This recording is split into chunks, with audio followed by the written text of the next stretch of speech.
3 journées atelier ça a été occasion pour représentants différentes organisations dans le secteur agricole là, diverses couches dans la société avec membres gouvernement réfléchir sur plan d'action pour réduire l'insécurité alimentaire et puis réviser feuille de route pour transformation système alimentaire en Haïti. Pendant l'annoncé, il y a continué consultation yo avec différents secteurs dans la vie nationale là.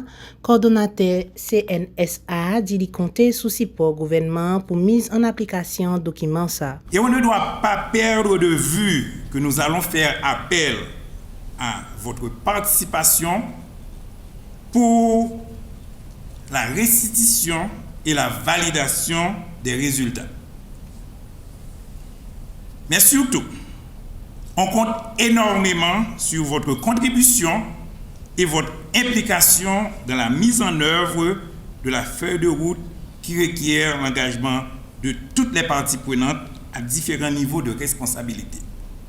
Nous voudrions encore une fois remercier d'abord l'engagement qui est pris par le gouvernement pour faciliter la réalisation de cet exercice, combien utile pour le premier suivi mondial du sommet sur les systèmes alimentaires de 2021.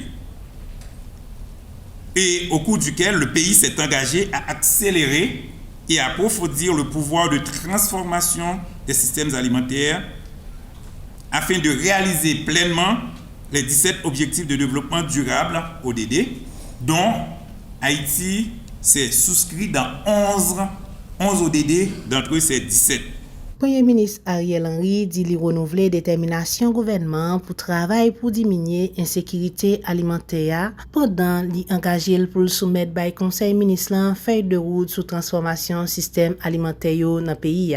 La problématique de la sécurité alimentaire constitue avec l'environnement sécuritaire l'un des sujets de préoccupation majeurs pour le gouvernement et pour la population qui en souffre.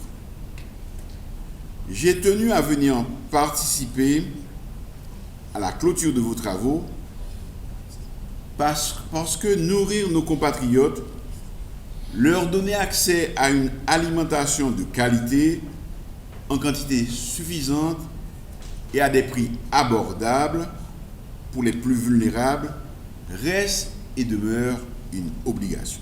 Nous ne pouvons pas compter en permanence sur l'aide internationale pour satisfaire ce besoin.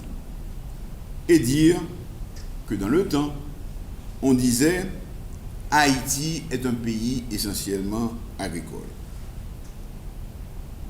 Il nous incombe de mettre à profit notre potentiel agricole. Nous sommes conscients des défis en termes de politique publique. Je prends ici l'engagement de porter devant le Conseil des ministres la question de la mise en œuvre de la feuille de route. D'après dernier données, pour Haïti, il y a environ 4 millions haïtiens qui ont insécurité alimentaire et environ 20 000 qui vivent dans insécurité alimentaire extrême.